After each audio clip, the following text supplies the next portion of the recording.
할머니의 교통사고, 엄마와 나. 가끔 틈날 때마다 여포판을 들락거리는 서울에 거주 중인 29살 여자입니다. 오늘은 일도 한가하고 해서 예전에 겪었던 일을 풀어볼까 합니다. 9년 전, 제가 대학교 1학년이었을 때 수업 마치고 동기들이랑 같이 점심을 먹는 중에 외삼촌께 전화가 오더라고요.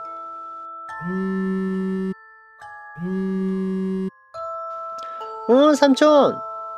하고 밥을 오물거리며 전화를 받았는데 삼촌이 하시는 말씀은 충격. 외할머니가 교통사고를 당해서 병원에 계시다는 말씀이셨어요. 대충 소식을 전해 듣고 엄마한테 전화를 했고 곡소리를 내며 우는 엄마의 목소리를 듣고 나서야 무슨 일이 벌어졌는지 알겠더라고요. 손을 덜덜 떨면서 친구들한테 대충 얘기하고 집으로 직행했어요. 패닉 상태인 엄마를 겨우 차에 태우고 아빠랑 같이 외가로 출발했죠. 외할머니와 외할아버지는 경상도에 두 분만 거주하고 계셨어요. 외가에서 멀지 않은 대학병원에서 수술 중이라는 연락에 병원으로 날아가다시피 했는데 도착해보니 수술은 끝나고 회복실을 거쳐서 중환자실로 옮겨지셨더라고요. 중환자실은 면회가 허락된 시간에만 들어갈 수 있어서 복도에서 우는 이모들을 달래면서 기다리다가 할머니 모습을 봤는데 너무나 처참했어요. 얼굴을 못 알아볼 정도로 심하게 다치셔서 사람도 못 알아보고 호흡기만 낀 채 겨우 버티고 계셨어요. 그날이 시골에 장이 서는 날이라서 장도 볼 겸 시내에 나가셨던 할머니가 집으로 돌아오실 때 탔던 버스가 계곡 아래로 굴러떨어지는 큰 사고였거든요. 장담할 수 없습니다. 라는 의사의 말에 이모들이랑 엄마랑 부둥켜 안고 울었던 기억이 납니다. 그때 중환자실은 그 교통사고로 들어온 환자들로 미어 터지다시피 했었고요. 할머니 옆에는 8살쯤 되는 어린아이도 누워 있었는데 학교에서 집에 오다가 사고를 당했다고 그 아이의 엄마가 울면서 말하는 것도 들었고요. 그렇게 힘들게 며칠을 버티시던 할머니는 상태가 조금 호전되어 일반 병실로 옮기실 수 있게 되었고 2인실을 쓰게 되었어요. 그런데 그 2인실을 같이 쓴 환자는 중환자실 할머니 옆에 있던 그 아이. 그 아이도 그렇고 그 아이 엄마도 안면에 있는지라 번갈아 교대하면서 간호하던 엄마와 이모. 저와 숙모들도 중환자실에서도 옆 침대 쓰더니 일반 병실도 같이 쓰네 하며 웃어 넘겼어요. 일반 병실로 옮기긴 했지만 할머니와 그 아이 둘 다 상태가 위중한지라 드라마에서나 보던 온갖 의료장치들을 온몸에 주렁주렁 매달고 있다시피 했고 그나마 호흡기를 빼고 부었던 얼굴이 점점 가라앉는 할머니의 모습이 위안이 되었더랬죠. 참고로 말씀드리자면 저희 할머니는 무속인이시거든요. 우연한 기회에 신을 모시게 된 게 아니라 할머니의 엄마, 그 위에 엄마 이렇게 모계로 이어져 온 거라 들었어요. 슬하에 아들 둘에 딸 넷을 두신 저희 외할머니는 그 공주를 자신의 딸들에게 물려줄 수 없다고 판단, 엄청난 기도와 정성으로 신을 모시면서 소원했다고 하네요. 그 정성이 통한 건지 저희 엄마를 비롯한 이모들 그리고 엄마의 딸인 저까지도 무당집 앞만 지나가도 무당이 뛰쳐나와 옷을 붙잡고 늘어지는 기센 여자들이긴 하지만 정식으로 신을 받고 그 신을 섬기는 걸 업으로 삼는 분은 없이 나름 평범하게들 살아가고 있었어요. 어쨌든 호전되어가는 할머니를 보며 하루하루 희망을 가질 때쯤 좀 이상한 상황이 포착되더라고요. 할머니 상태가 악화되면 옆에 누워있는 아이의 상태는 호전되고 아이의 상태가 악화되면 할머니의 상태가 호전되는 번갈아 가면서 악화와 호전을 반복하더라고요. 큰 사고를 당한 환자들이 그런 걸 반복하는 게 지극히 정상이라고는 하지만 같은 병실에 있는 두 환자가 서로 그걸 반대로 반복을 하니 저희 집 식구들이 안도하면서 웃을 낳치면 옆에 있는 아이 엄마는 통곡을 하고 우리 식구들이 곡소리를 내어 울면 아이 엄마는 안도하는 기색도 못 내비치는 이거 참 울 수도 웃을 수도 없는 날들이 지속됐어요. 그런 시간이 한 달이 넘어가면서 교대하며 간병하던 이모와 숙모들도 체력이 바닥을 쳤고 그나마 젊은 저에게 하룻밤만 할머니 곁에서 간병하라며 어른들은 외가로 잠을 자러 갔어요. 옆 침대의 아이 엄마는 일찌감치 보호자용 침대를 꺼내서 잠을 청했고 저는 잠이 오질 않아 할머니 손을 만지작거리면서 그냥 하염없이 할머니 얼굴, 손만 쳐다보다가 그대로 엎드려 잠들었던 것 같아요.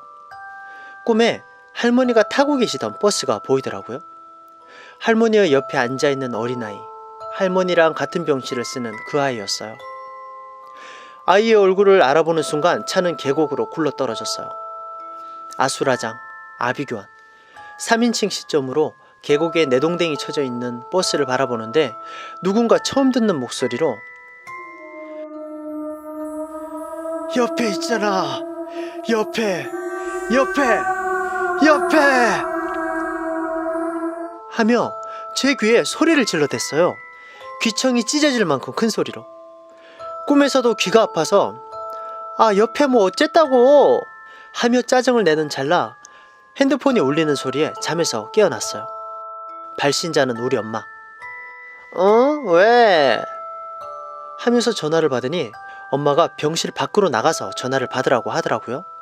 병실 밖 복도로 나가서 다시 전화를 받으니 희야, 네 오늘은 잠자지 말고 네 옆 침대 아줌마가 밤에 뭐하는지 잘 봐둬라.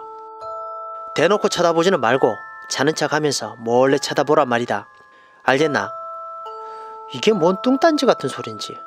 그래도 우리 엄마의 직감, 예감은 한 번도 틀린 일이 없었으므로 알겠다고 하고 전화를 끊고 병실로 들어와 보호자 침대에 들어 누웠죠. 자지 말고 지켜보라니까 잠이 더 쏟아지는 거지 같은 상황입니다. 그래도 엄마 말 안 들으면 호랭이처럼 성질 낼 걸 알기 때문에 졸린 눈을 뒤집어가며 이불을 덮어쓰고 잠든 척하고 누워 있었어요. 1시간쯤 지났을까? 옆에 누워 자던 아줌마가 부시럭하면서 움직이더라고요. 귀를 쫑긋 세우고 무슨 일이 벌어지나 심장을 졸이고 있는데 아줌마가 어디선가 흰색 천을 들고선 할머니 옆에 서더니 할머니 얼굴이 덮여있는 거지를 살짝 드러내더라고요. 그리고는 손에 들고 있던 흰색 천으로 할머니의 상처 부위를 닦아내는 것 같았어요. 또 조금 있다가는 웬 작은 통 같은 거에 할머니 소변통에 있는 소변을 덜어서 담아가더라고요. 오밤중에 저게 뭐하는 짓인가 싶었지만 이래서 엄마가 지켜보라고 했네 하고선 일단 숙면. 아침에 깨보니 엄마가 와 있었어요. 병실 밖으로 가서 전날 밤에 본 걸 엄마한테 말씀드리니 엄마 얼굴이 새파래지더라고요. 무슨 일이 벌어지는 건가 생각할 겨를도 없이 엄마가 이를 갈면서 이모들 호출, 잠시 뒤에 이모들 총출동하셨어요. 이런저런 일이 있었다라고 설명을 하니 이모들도 일제히 경악을 했습니다. 알고 보니 할머니가 사고 났던 그날부터 엄마랑 이모들은 전부 같은 꿈을 꿨었대요. 어떤 남자가 할머니를 데려가려 하는데 할머니는 내 차례가 아닌 걸 알면서도 왜 나를 데려가려는 거냐? 내 명줄은 내가 잘 알고 있다. 소리치시고 그 남자는 고개만 흔드는 꿈. 하루가 멀다 하고 딸들이 돌아가며 그런 꿈을 꿔대니 마음이 타들어 가는 것 같았겠죠. 그리고 밤중에 수상하게 부스럭거리면서 할머니를 살피는 옆에 아줌마까지. 숙모들은 촉이 전혀 없는 분들이라 몰랐다고 하는데 엄마와 이모들은 그 아줌마한테서 썩은 냄새가 나는 걸 느꼈다고 해요. 저도 느꼈거든요. 여름철에 음식 썩는 냄새 같은 거. 이래저래 속만 태우고 할머니랑 옆에 아이는 악화와 호전을 반복하고 저는 저대로 눈만 감으면 옆에! 라고 소리 지르는 꿈을 꿔대니 하다 안 되겠다 싶었는지 큰이모가 무속인을 찾아가기로 결단을 내리셨어요. 저희 할머니가 무속인이었던지라 용한 무속인 찾아가는 건 식은 죽먹기였죠. 온 식구들이 총출동해서 무속인 앞에 무릎 꿇고 사정하고 애원하며 상황 설명했어요. 무속인 할머니는 눈 감고 고개만 끄덕이며 얘기를 듣더니 남자들은 전부 나가 있어라 라고 쿨하게 한마디 던지시고 아빠를 비롯 남자들은 퇴장. 무속인 할머니가 눈을 뜨더니 숙모 두 분을 가리키며 니네도 빠져라 라고 하며 큰 숙모 두 분도 아웃. 큰이모, 둘째 이모, 우리 엄마, 막내 이모, 그리고 본인. 얼굴을 하나하나 뜯어보시더니 걱정할 거 없다. 원흉이 네 엄마가 있는 곳으로 오고 있어. 외손녀만 있으면 든든하겠구나. 원흉이 할머니를 찾아오고 있는데 걱정할 게 없다? 반어법인가? 하는 찰나에 이모들이랑 엄마가 울며 불며 어떻게 해야 되는 거냐고 눈물을 흘리기 시작했어요. 무속인 할머니는 급짜증을 내시며 너만 있으면 된다는데 왜 눈물바람이야? 하며 우리를 내쫓으셨어요. 넌 다시는 내 집에 발도 들여놓지 말거라. 너 때문에 눌린 거 다시 펴놓으려면 해야 할 기도가 태산이야 라고 한마디 던지시곤 우린 그대로 쫓겨났어요. 딱히 방법을 찾지도 못하고 먼저 쫓겨났던 남자분들과 숙모들은 외가로, 이모들과 저는 다시 병원으로 향했어요. 방법을 찾지 못했다는 게 참 허무했고 다들 말없이 병실만 지키고 앉아있는데 옆 침대의 아줌마가 웬 처음 보는 젊은 여자 한 명을 병실로 데리고 들어오더라고요. 그때 전 보호자 침대에 앞바다리를 하고 앉아있었는데 병실로 들어오던 그 여자가 저를 보더니 기겁을 하면서 다시 병실을 나가더라고요. 내 얼굴이 그렇게 무섭냐? 하고 생각하기도 전에 복도에서 큰 소리로 싸우는 아줌마와 젊은 여자. 그 젊은 여자가 어찌나 소리를 고래고래 지르던지 병실 안에서도 다 들렸어요. 내가 왜 안 되나 했어. 왜 안 되나 싶었다고. 난 못해. 저분이 옆에서 지키고 있는데 난 못해. 돈이고 뭐고 돌려줄 테니까 난 못해. 나 안 해. 라면서 악을 쓰는 젊은 여자. 갑자기 왜 이러는 거예요? 그럼 우리 애는 저대로 죽어도 괜찮다는 거예요? 하며 우는 아줌마. 이게 뭔 소린가 하며 잠시 앉아있는데 그 젊은 여자가 병실 문을 열고 들어왔어요. 그리고 내 옆에 앉아있던 우리 큰이모를 일으켜서 멀찌감치 옆으로 세워두더니 멀뚱히 보호자 침대에 앉아있던 저한테 큰절을 하더라고요. 허허, 나보다 나이도 많아 보였는데. 제가 잘못했습니다. 제가 잘못했어요. 제발 용서하세요. 하면서 서럽게 울어대는 젊은 여자. 이런 분이 지키시는 줄은 꿈에도 몰랐어요. 제가 돈에 눈이 멀었습니다. 하면서 계속 울었어요. 촉이 남다른 울엄마가 그 여자를 일으켜 세우고 멱살을 잡다시피 해서 병실 밖으로 끌어내더라고요. 이모들도 우르르 따라 나갔고 저도 그때서야 슬리퍼를 끌면서 따라 나갔는데 자초지종을 설명한 젊은 여자의 말에 우리 모두 패닉 상태. 역시 그 여자는 무속인이었어요. 하나밖에 없는 아이가 교통사고로 위독해지자 무속인을 찾아간 아이 엄마. 무속인의 눈에 아이는 이미 가망이 없는 상태였다고 하더라고요.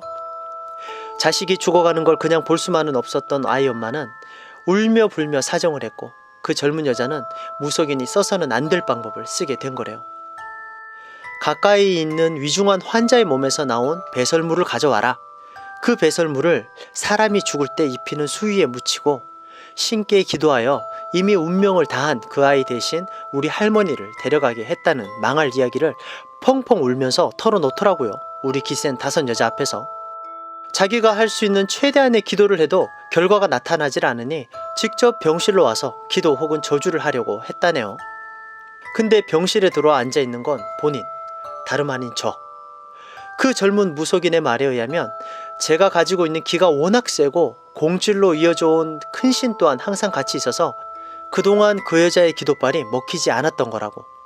신을 모시는 사람은 재물 욕심을 버려야 하는데 돈에 눈이 멀어 하면 안 될 짓을 했다면서 나이도 어린 제 발밑에 엎드려서 펑펑 울어대더라고요.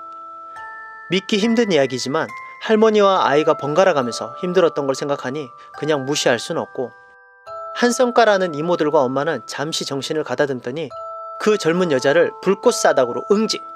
다시 한번 눈앞에 나타나면 척추를 반으로 접어버린다는 위협을 하고 돌려보냈어요. 그리고 다시 병실로 돌아와선 아이의 엄마와 배틀을 시작했어요. 하지만 진정한 배틀 2라운드가 시작되려는 저녁 때쯤 아이는 거짓말처럼 상태가 악화돼서 중환자실로 올라갔어요. 그리고 할머니는 빛의 속도로 회복 또 회복. 할머니가 퇴원하시던 날 엄마 몰래 중환자실에 있는 층에 올라갔어요.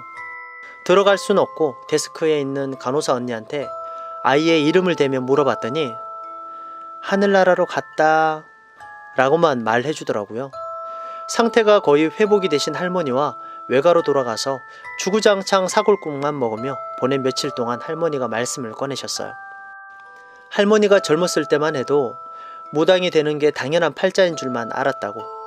할머니의 엄마, 그 엄마의 엄마, 어디서부턴지 알 수도 없이 내려온 거라 당연하게 여기셨다는. 근데 할머니가 결혼을 하여 딸을 낳고 보니 이런 삶을 되풀이하게 하고 싶지가 않아서 딸 넷을 데리고 자살을 생각했을 정도였다고 하시더라고요. 인간으로서 할 수 있는 최선의 기도를 하고 나서야 딸들이 무속인이 되는 걸 막을 수 있었지만 그게 저한테 내려갈 거란 생각은 못했다고. 아니, 일부러 그 생각을 지우려고 노력했다고 하시더라고요. 당신의 딸 넷 중 셋째, 우리 엄마는 어릴 때부터 영안이 튀어 있어서 신의 제자로 부족함이 없었다고. 공출에 내 엄마의 영안이 더해진 게 너고 내 손주들 중에 유일하게 너만 딸로 태어난 게 우연은 아니라고. 이제 너도 다른 사람에게 보이지 않는 게 보일 날들이 시작될 테니 놀라지 말고 무서워하지 말고 좋은 곳에 유익하게 쓰도록 노력하라고 하시더라고요. 그리고 당신이 죽지 않고 살아난 건 자식들의 기도와 네가 받쳐주는 기 때문이었다고. 할머니 손녀로 태어나게 해서 미안하다고. 그냥 그런 말씀을 묵묵하게 들었던 것 같아요. 그리고 정말로 할머니 말씀대로 눈에 보이면 안 될 것들이 눈에 보이기 시작했고요. 쓰다 보니 대하소설이 되었네요. 마무리는 어떻게 하지? 뿅!